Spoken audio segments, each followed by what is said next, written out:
JEE main 26 का जनवरी attempt होने वाला है। बच्चों का सवाल सबसे ज्यादा क्या है कि भैया मिनिमम कितने मार्क्स लेके आने पड़ेंगे कि मैं जेईई मेन क्वालिफाई करके जेईई एडवांस के लिए एलिजिबल हो जा रहा हूं, मेरा एनआईटी निकल आ रहा हो, मुझे कितने मार्क्स लेके आऊं कि मैं एटलीस्ट जेईई एडवांस के एग्जाम में बैठ पा रहा हूं। तो जितने भी तुम्हारे ये डाउट है कि तुम्हारा जेईई एडवांस के लिए कितने मिनिमम मार्क्स चाहिए, तुम्हें एनआईटी के लिए कितने मिनिमम मार्क्स चाहिए, तुम्हें टीयर 1 टीयर 2 टीयर 3 एनआईटी के लिए कितने मिनिमम मार्क्स चाहिए, और तुम्हें उन टीयर 1 टीयर 2 टीयर 3 एनआईटी में अगर तुम्हें सीएसई ब्रांच टारगेट करनी है तो कितने मार्क्स चाहिए, या फिर कोई और ब्रांच टारगेट करनी है तो कितने मार्क्स चाहिए, सारी चीजों को इस वीडियो में डिटेल में डिस्कस कर रहे होंगे। तो तुम्हें क्या करना है, वीडियो लास्ट तक देखनी है। और इसके अलावा तुम्हारा कोई कंफ्यूजन है, तुम्हें नहीं समझ में आ रहा है कि भैया मुझे XYZ कौन सी काउंसलिंग में आगे चल के पार्टिसिपेट करना है, कौन सा कॉलेज मेरे लिए सही रहने वाला है, तो उन सब केस में तुम क्या कर सकते हो, डिस्क्रिप्शन में एक प्रोफाइल एनालिसिस फॉर्म दिया गया है, उस फॉर्म को फिल करो, हमारी टीम से बात करो, हमारी टीम से डिस्कस करो, वो तुम्हें गाइड कर देंगे तुम्हारे पास क्या कैसे ऑप्शन होने वाले हैं। इसके अलावा तुम्हें क्या करना है, व्हाट्सएप चैनल ज्वाइन कर लेना, क्योंकि वहाँ पे तुम्हें सारी अपडेट्स वगैरह मिलती रहती है और वहाँ पे हम जो है 1-to-1 इंटरेक्शन भी करते रहते हैं। ठीक है,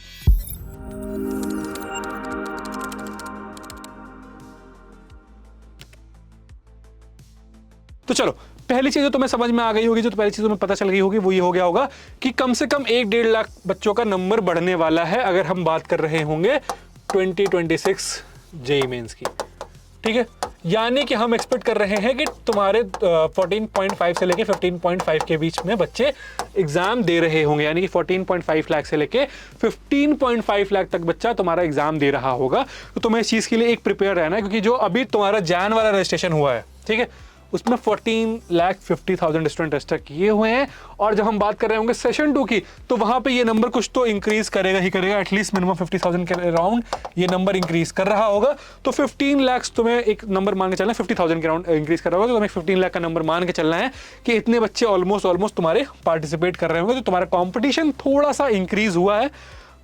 अब कट ऑफ एनालिसिस की पहले बात करते हैं कि कितने बच्चे जेईई एडवांस के लिए क्वालिफाई करते हैं। अब एक जो हम ट्रेंड एनालाइज करेंगे ना, 2023 में 2.51 लाख बच्चे, 24 में 2.50 लाख बच्चे, 2025 में 2.50 लाख बच्चे, और उतना ही हम एक्सपेक्ट कर रहे हैं कि 2.50 लाख 2026 में भी क्वालिफाई कर रहे होंगे। यानी कि हर साल देखो जेईई मेन देने के बाद हर साल 2.5 लाख बच्चे तुम्हारे जेईई एडवांस के लिए क्वालिफाई कर रहे होते हैं, जेईई एडवांस के लिए क्वालिफाई कर रहे होते हैं। ठीक है, ये ट्रेंड आ रहा है। अब इसके बेसिस पे तुम्हारा कट ऑफ परसेंटाइल आता है। अगर तुम्हारे लाइक देखो 11.3 लाख बच्चे एग्जाम दिए थे तो 90.77 परसेंटाइल तुम्हारा कट ऑफ बना हुआ था, क्योंकि लाइक 2.5 लाख का नंबर उसी के अराउंड आ रहा था। 14.15 पे 93.23 आ रहा था, 14.75 पे 93.10 आ रहा था। अब यहाँ पे तुम्हारा सवाल आ सकता है कि भैया परसेंटाइल कम कैसे हुआ, क्योंकि जनरल कैटेगरी के कैंडिडेट थोड़े से कम थे, तो ये जनरल कैटेगरी का कट ऑफ है। ठीक है, तो उसके लिए तुम्हें थोड़ा सा परसेंटाइल कम लग रहा है, बट ओवरऑल तुम्हारा जो परसेंटाइल आने वाला है, अब की इस बार हम जो कट ऑफ एक्सपेक्ट कर रहे हैं वो 93.2 परसेंटाइल से लेकर 94 परसेंटाइल तक एक्सपेक्ट कर रहे हैं। तो तुम्हारा इस रेंज में तुम्हारा कट ऑफ रहने वाला है। तो तुम्हें ऑलरेडी प्रिपेयर रखना है कि अगर तुम एक सेफर जोन में जाना चाहते हो तो तुम्हें एट मिनिमम 94 परसेंटाइल तो स्कोर करना ही पड़ेगा। ठीक है, अगर तुम अपने आप को सेफ जोन में रखना चाहते हो तो 99 परसेंटाइल तुम्हारा। अब देखो कट ऑफ एनालिसिस की बात करेंगे, मैंने काफी सारे लाइक यहाँ पे एनालिसिस लगाए हैं कि लाइक जनवरी अटेम्प्ट लास्ट ईयर के, उसके पिछले साल के अप्रैल अटेम्प्ट, सारे अटेम्प्ट्स को कंबाइन किया है। एक नंबर जो हमने फाइनल फिगर आउट किया है मैं और मेरी टीम ने, वो ये है कि यहाँ पे अगर तुम्हें इजी शिफ्ट रहती है और तुम्हें 99 परसेंटाइल स्कोर करना है तो तुम्हें 205 से लेकर 215 मार्क्स के बीच में रहना है। ये हम मैक्सिमम जोन लेके चल रहे हैं कि जहाँ पे हम एकदम सेफ है। ठीक है, तो 205 से लेकर 215 के बीच में तुम्हें स्कोर करना है। वहीं पे अगर इजी शिफ्ट होती है और 94 परसेंटाइल तुम्हें स्कोर करना है तो तुम्हारा जो स्कोर है वो 125 से लेकर 130 के बीच में रहना चाहिए। और डिफिकल्ट शिफ्ट रहती है तो 155 से लेकर 165, और यहाँ पे डिफिकल्ट रहती है तो 94 परसेंटाइल तुम्हारा 95 मार्क्स से लेकर 100 मार्क्स के बीच में बन जा रहा होगा। ठीक है, तो तुम्हें एटलीस्ट ये स्क्रीनशॉट ले लेना है, तुम्हें व्हाट्सएप चैनल पे भी मिल जा रहा होगा। इतने मार्क्स तो तुम्हें स्कोर करने ही करने हैं। जस्ट एक सेकंड, ठीक है, इतने मार्क्स तुम्हें स्कोर करने ही करने। अब हम लास्ट ईयर को अगर एनालाइज करेंगे, ठीक है, जो लास्ट ईयर के जनवरी अटेम्प्ट को एनालाइज करेंगे तो 99 परसेंटाइल तुम्हारे 22 जैन शिफ्ट में 160 मार्क्स पे बना हुआ था, यहाँ पे 182 मार्क्स पे बना हुआ था, फिर 180 मार्क्स पे बना हुआ था, 188 मार्क्स पे बना हुआ था, 182 मार्क्स पे बना हुआ था, और 200 मार्क्स पे बना हुआ था। ठीक है, 98 परसेंटाइल 135, 163, 157, ये सारा तुम्हें व्हाट्सएप चैनल पे मिल जाएगा, तो तुम डिटेल में समझ लेना वहां से। 166, 158, 177, और 94 परसेंटाइल की बात करूंगा तो 95, 121, 111, 124, 113 और 134, जो मैंने तुम्हें एग्जैक्ट नंबर दे रहा था उसी नंबर के इन एंड अराउंड ये तुम्हारा कट ऑफ डेटा भी है। ठीक है, 29 शिफ्ट 1 175, फिर तुम्हारा 94 परसेंटाइल यहाँ पे बन रहा है 120 के अराउंड। तो मैंने जो तुम्हें नंबर दिया उसी नंबर के अराउंड यहाँ पे तुम्हारा डेटा निकल के आ रहा है कि देखो यहाँ पे हम आ जाते हैं कि जो तुम्हारा मैंने तुम्हें डेटा बताया था कि अगर हम 99 परसेंटाइल स्कोर करना चाहते हैं, इजी शिफ्ट है, तो हम सेफ जोन किस में रहेंगे, 205 प्लस स्कोर करने में, ठीक। 94 परसेंटाइल 125 प्लस स्कोर करने में, और अगर डिफिकल्ट है तो 150 से 165, और अगर जो है थोड़ी सी तुम्हारी डिफिकल्ट शिफ्ट है 94 परसेंटाइल स्कोर करना है, तो हम 95 से 100 के बीच में रहने वाले हैं, ठीक है।